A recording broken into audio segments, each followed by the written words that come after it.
కొత్తపల్లిలో movie review. Movie ఎలా ఉందో తెలుసుకోబోయే ముందు ఇప్పటివరకు మన ఛానల్ సబ్స్క్రైబ్ చేసుకోకపోతే please like, share, comment, subscribe. కొత్తపల్లిలో ఒకప్పుడు ప్లాట్ ఏంటంటే, ఊర్లలో రికార్డింగ్ డ్యాన్సులు ఆర్గనైజ్ చేస్తూ ఆ ఊరి పెద్ద మనిషి అయిన రెడ్డి గారి మనవరాల్ని లవ్ చేస్తాడు హీరో. ఆ హీరోయిన్ ని లైన్ లో పెట్టడానికి ఆ ఇంటి పని మనిషిని లైన్ లోకి తీసుకొస్తాడు హీరో. పని మనిషి హీరో కలిసి పని మనిషి వల్ల ఫాదర్ కి గడ్డివాం దగ్గర దొరికిపోతారు. తర్వాత ఏమైందనేది మీరు సినిమాలో చూస్తారు. కేర్ ఆఫ్ కంచరపాలెం ప్రొడ్యూసరే ఈ మూవీ డైరెక్టర్. కొత్తపల్లి అనే విలేజ్ ని చాలా బాగా సెటప్ చేశారు. ఆ విలేజ్ లో జరిగే ఇన్సిడెంట్స్, క్యారెక్టర్స్ కూడా చాలా బాగా డిజైన్ చేశారు. ఆ సెటప్ వల్ల మనం సినిమాలోకి చాలా త్వరగా ఇన్వాల్వ్ అయిపోతాం. సినిమాలో వెంటనే క్యారెక్టర్స్ అన్నింటినీ ఇంట్రడ్యూస్ చేసేసి చాలా స్లోగా కొన్ని ఇన్సిడెంట్స్ క్రియేట్ చేసి ఆ ఇన్సిడెంట్స్ బ్యాక్గ్రౌండ్ లో జరుగుతుండగానే మెయిన్ కాన్ఫ్లిక్ట్ లోకి వెళ్ళిపోతుంది మనకు కథ. అప్పటి వరకు బానే ఉంటుంది. ఇక మెయిన్ కాన్ఫ్లిక్ట్ లోకి వెళ్ళిపోయాం. అబ్బా ఇక్కడ నుంచి ఏం జరగబోతుందిరా అన్నప్పుడు ఏం జరగదు. అప్పటి వరకు ఒక మాదిరి వెళ్ళిన సినిమా ఆ కాన్ఫ్లిక్ట్ లోకి వెళ్ళాక ఏమనిపించదు. ఒక్క ఇన్సిడెంట్ కూడా మనకు హైప్ ఇవ్వదు. ఒక్క ఇన్సిడెంట్ లో కూడా మనం ఇన్వాల్వ్ కాలేకపోతాం. ఫస్ట్ హాఫ్ మొత్తం చాలా క్లీన్ అండ్ ఫ్రెష్ గా ఉంటది. కానీ సెకండ్ హాఫ్ లో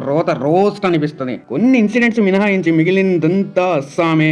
ఈ సినిమాలో మెయిన్ హైలైట్ ఏంటంటే ఈ సినిమా కథ చాలా కొత్తగా అనిపించింది. చాలా బాగుంది. కానీ తీసుకెళ్లిన విధానం ఏదైతే ఉందో చాలా చెత్తగా ఉంది. ఎస్పెషల్లీ క్లైమాక్స్ ఏదైతే ఉందో ఎండ్ కార్డ్స్ కి టైం అయిపోతుందన్న తొందరలో ఎండ్ కార్డ్ వేసేసినట్టు అనిపించింది. కమింగ్ టు ద పర్ఫార్మెన్సెస్, అందరూ బాగా చేశారు. అందరూ కొత్త వాళ్ళే. అందరి పేర్లు నాకు తెలియదు కాబట్టి అందరూ బాగా చేశారు. Coming to the cinematography, it's good. ఎక్కువ రియల్ లొకేషన్స్ లోనే షూట్ చేయడం వల్ల మనకు ఫ్రెష్ గానే అనిపించింది. బీజిఎం అండ్ సాంగ్స్ అయితే నాకు అంతగా ఎక్కలేదు, రిజిస్టర్ కూడా అవ్వలేదు. కమింగ్ టు ద డైరెక్టర్ ప్రవీణ పరుచూరి, ఆమె రాసుకున్న కథ కొత్తగా ఉంది. కానీ ఆమె తీసుకెళ్లిన విధానం చెత్తగా ఉంది. ఇక మొత్తం మీద సినిమా ఎట్లుంది?